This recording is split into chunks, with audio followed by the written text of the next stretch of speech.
Hello दोस्तों, नमस्कार। स्वागत है आपका फिर से नई वीडियो में। दोस्तों आज की वीडियो में हम दिखवाने हैं व्यक्तित्व कितने प्रकार का होता है, समझाइए। तो चलिए देख लेते हैं, आप लोग वीडियो में कंटिन्यू बन रहिए। दोस्तों व्यक्तित्व के प्रकार, तो दोस्तों व्यक्तित्व का वर्गीकरण अनेक विद्वानों द्वारा अनेक प्रकार से किया गया है। इनमें से शरीर रचना प्रकार, समाजशास्त्रीय प्रकार और मनोवैज्ञानिक प्रकार के तीन वर्गीकरण को सभी स्वीकार करते हैं। इनका उल्लेख निम्नानुसार किया जा सकता है, जिनमें से पहला है शरीर रचना प्रकार। दोस्तों जर्मन विद्वान क्रेचियर ने शरीर रचना के आधार पर व्यक्तित्व के तीन प्रकार यानी शक्तिहीन, खिलाड़ी और नाटे कद वाले बताए हैं। शक्तिहीन में दोस्तों इस तरह के व्यक्तित्व वाला व्यक्ति दुबला पतला तथा छोटे कंधों वाला होता है और उसकी भुजाएं पतली और सीना छोटा होता है। उसके मुंह की बनावट कोण जैसी होती है। वह दूसरों की आलोचना करना पसंद करता है पर दूसरों से अपनी आलोचना सुनना नहीं चाहता।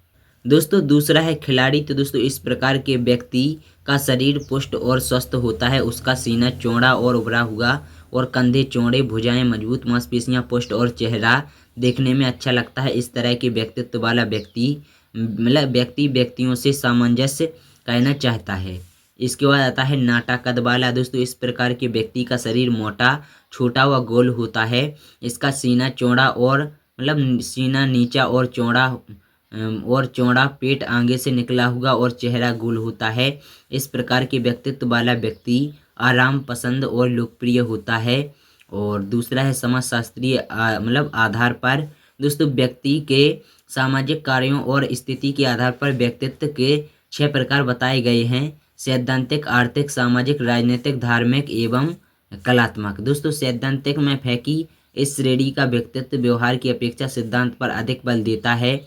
वह ईमानदार व सत्यवादी होता है। दार्शनिक इसी तरह के व्यक्ति होते हैं।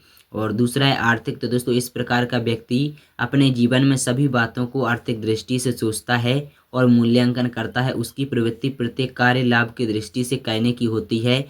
वह पूरी तरह व्यवहारिक व्यक्ति होता है तथा धन को अधिक महत्व देता है। और व्यापारी, उद्योगपति व पूंजीपति वर्ग के लोग इसी श्रेणी में आते हैं।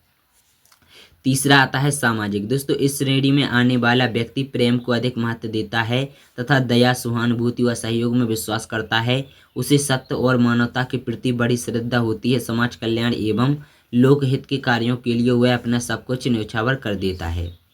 इसके बाद आता है चौथा राजनीतिक।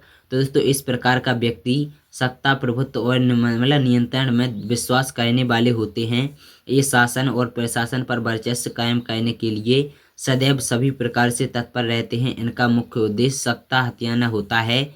और पांचवा है धार्मिक। तो दोस्तों इस प्रकार के व्यक्ति आध्यात्मिक आस्था एवं विचार वाले होते हैं। ये ईश्वरवादी, सत्यवादी, नैतिक आचरण करने वाले होते हैं और इनका जीवन सादा, सरल और संतोषी होता है। इसके बाद छठवां आता है कलात्मक। तो दोस्तों इस श्रेणी का व्यक्ति प्रत्येक वस्तु को कला की दृष्टि से देखता है। वह कला और सौंदर्य में संबंध स्थापित करने की प्रबल इच्छा रखता है और इसका विश्वास सत्यम शिवम सुंदरम में होता है। कलात्मक व्यक्तित्व वाला व्यक्ति विश्वसनीय होता है। तीसरा है मनोवैज्ञानिक प्रकार। तो दोस्तों मनोवैज्ञानिकों ने मनोवैज्ञानिक लक्षणों के आधार पर व्यक्तित्व का वर्गीकरण प्रस्तुत किया है। इनमें से जुंग का वर्गीकरण सर्वाधिक मान्य किया गया है। उनके अनुसार व्यक्तित्व 2 प्रकार का होता है, अंतर्मुखी तथा बहिर्मुखी। दोस्तों अंतर्मुखी व्यक्तित्व यानी इंट्रोवेंट पर्सनैलिटी यानी दोस्तों इस प्रकार के व्यक्तित्व के लक्षण, स्वभाव, आदतें, अभिवृत्तियां और अन्य चालक बाह्य रूप में प्रकट नहीं होते। इसका विकास बाहरी रूप में न होकर आंतरिक रूप में होता है। और अंतर्मुखी व्यक्ति अपने जीवन शक्ति को अंदर की ओर प्रेरित करता है और वह स्वभाव से लज्जाशील तथा भीड़ भाड़ से दूर शांत एवं एकांतमय स्थान को पसंद करता है और लोगों को अपनी ओर आकृष्ट करना उसे अच्छा नहीं लगता। वह विचार प्रधान होता है तथा किसी भी कार्य को करने के पूर्व उस पर भली भांति विचार करता है और आत्म प्रशंसा उसे अच्छी नहीं लगती। उसकी दर्शन और विज्ञान में रुचि रहती है। अंतर्मुखी व्यक्ति कल्पना के संसार में उड़ान लेते हैं तथा कभी कभी आदर्शवादी बन जाते हैं। इस प्रकार के व्यक्तित्व के व्यक्ति दार्शनिक, विचारक और वैज्ञानिक भी होते हैं।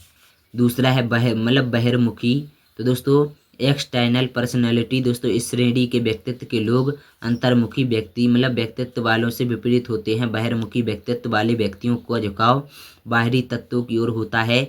ऐसे व्यक्ति अपने विचारों और भावनाओं को स्पष्ट रूप से व्यक्त कर सकते हैं। वे संसार के भौतिक लक्ष्यों में विशेष रुचि रखते हैं और इस श्रेणी के व्यक्ति अपने जीवन शक्ति को बाहर की ओर प्रेरित करते हैं और ऐसे व्यक्ति क्रिया प्रदान होते हैं। ये सामाजिक कार्यों समारोहों में बड़ी खुशी से सम्मिलित होते हैं। इनमें लोगों को संगठित करने तथा नेतृत्व प्रदान करने के गुण होते हैं। उनकी रुचि आत्म प्रदर्शन कर दूसरों का ध्यान अपनी ओर आकृष्ट करने में होती है। ये अपनी प्रशंसा भी पसंद करते हैं और ये अच्छा भोजन और पोशाकें पहनना पसंद करते हैं और इनका लक्ष्य जीवन को आनंदपूर्ण ढंग से बिताना होता है। ऐसे व्यक्तित्व वाले लोग बाहरी सामंजस्य के प्रति सदैव सचेत रहते हैं और तथा कार्यों और कथनों में अधिक विश्वास रखते हैं। इनका दृष्टिकोण आदर्शवादी कम व्यवहारिक अधिक होता है और इस श्रेणी के व्यक्तित्व वाले लोग अधिकांशतः राजनीतिक या व्यापारिक नेता होते हैं। तो दोस्तों ये था छोटा सा वीडियो। बाकी अगर आप लोगों को वीडियो पसंद आया है तो वीडियो को लाइक करना, शेयर करना, चैनल को सब्सक्राइब जरूर कर लेना। बाकी हम मिलेंगे कि किसी अगली और नई वीडियो में।